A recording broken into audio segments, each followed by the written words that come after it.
It's always overcast here, isn't it? I don't understand why I don't move countries. Welcome back, everybody. So, as you know, I'm from Yorkshire, which means I love Yorkshire fossils. Hey! And I thought I'd change it up by discussing a particular bay that I'm actually going to be visiting in a few weeks' time. That is this bay here, Saltwick Bay. So, Saltwick Bay is a small area of coastline on the Yorkshire coast that is located just southeast of Whitby, which is a very famous Yorkshire seaside town. Yeah, it's where Dracula's sort of set, you know. But if I was going to do vampires, I should have gone blah, blah, blah, blah, blah, blah. That's too late now anyways. Now, a lot of the exposed rocks and the cliff faces in Saltwick Bay are part of the lower Jurassic to middle Jurassic strata. And these include formations such as the Whitby Mudstone and the Saltwick Bay Formation. So, the rock exposures on the cliff faces at Saltwick Bay date from around about 190 to 176 million years ago. So that's from the lower Jurassic to the middle Jurassic, dating from the plains back in through to the Toarcian, through to the Lehmann, through to the Baeza-Carratalá. Now, a lot of the rocks here are made up of mudstones, siltstones, nodule-bearing limestones, which are quite important, and at the very top you've got some sandstones, which contain other fossils that are different from the rock layers below. Yeah, it's put a hat on. Yeah, my hair's going a bit wild. Must be this weather. I don't know who that is. So, a majority of the mudstone, siltstones and nodule-bearing limestones come from what's known as the Whitby Mudstone Formation. Now, this formation is very famous for its range of ammonites and belemnites and gryphea and marine reptiles like Ichthyosaurus and Plesiosaurs. But it also has a major significance. So, for a bit of context, the Whitby Formation is actually dated to the lower Toarcian, which is around about 190 to 180 million years ago. And what's pretty fantastic about these rocks is that we can actually start to use the fossils, specifically the ammonites, to actually date the rock specifically, and even better, look at how the ammonites change over time in those rocks. Now, using a fossil to actually date the rocks is what we call an index fossil. Basically, it's an organism that evolved very quickly, spread very quickly across a large area, and we can easily identify it, and therefore easily identify the age of the rock. Obviously, this is actually used in concurrency with what we call radiometric dating, basically using isotopes to date the rock. However, we need volcanic ash for that kind of dating, which on the Yorkshire Coast is a bit here and there. But for now, Ammonite's doing an alright job. Hey! So we're here in this sequence of rocks. As you can see, we're sort of near the top of this sequence. And around about this time, the globe was going through a bit of a oops crisis. So, around about 183 million years ago, or during the lower part of the Toarcian, we actually see an interesting change in the world's climate. There was initially a warm stage, then a cold snap, and then back to a warm stage. And this was triggered by masses of carbon dioxide being pumped into the atmosphere by volcanism. And this actually resulted in an acidification of the oceans. Basically, the acid levels in the oceans were going... Yep, and they just kept going.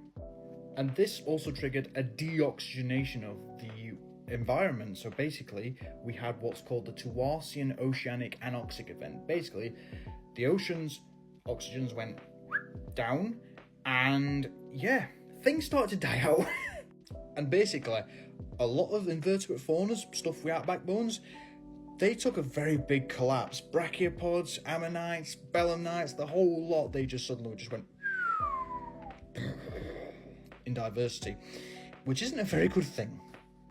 So after this period, there was sort of a rebuilding period of these particular invertebrates, as well as everything else. But yeah, they were hit the hardest. They needed that oxygen. So after the Toarcian Oceanic Anoxic Event, life seemed to bounce back quite well, actually. You had a massive diversity of belemnites, ammonites, ichthyosaurs, plesiosaurs, marine crocodiles, a whole host of different animals. And Saltwick Bay was pretty good for this kind of stuff. So Saltwick Bay, like the rest of the Yorkshire coast, properly represented a tropical shallow ocean, and this meant that not only were we further down towards the equator, but the environment was a lot hotter. We were actually experiencing a greenhouse. Basically, the temperatures of the globe were going, which is good because we like it warm. We like it warm. Oh yeah. Hey, pal. Don't mind me, alright? Don't touch me with that. So, now we talked about the general age and the location of Saltwick Bay, let's talk about some of the fossils. And first up, that fella, I really hope he doesn't touch me with those tentacles. Ugh. This fella right here is Dactylioceras, a very common species of ammonite found up and down the Yorkshire coast. Now, those nodule-bearing limestones I mentioned before, that's where we find Dactylioceras most commonly, and within the nodules themselves. Now, this Dactylioceras was containing a nodule, and it was bashed open, possibly by my friend here, Fossil Dude, and as you can see, it's come out pristine, beautiful, lovely. Now, being a very common ammonite up and down the Yorkshire coast, in fact being the most common ammonite in the Yorkshire strata, this meant that Dactylioceras probably had some environmental conditions that made it favourable for it, and in fact there are multiple species throughout the different stratas of the Yorkshire coast. And Dactylioceras was probably feeding on small little invertebrates like ostracods and plankton, the occasional small fish, and probably scavenged on the dead bodies of marine reptiles like ichthyosaurs, plesiosaurs and marine crocodiles. Like its modern-day cephalopod cousins like octopus and squid and cuttlefish, Dactylioceras had only one way of propulsion, its funnel, as you can see poking out underneath there, and that would allow it to sort of swim backwards, probably slowly, didn't need to, apart from all the big ichthyosaurs and plesiosaurs that were probably going to try and eat it. Yeah, you might want to go a bit faster. Has that got turbo mode on it? Brilliant. Another common and quite famous Yorkshire ammonite was Ichthyosauris.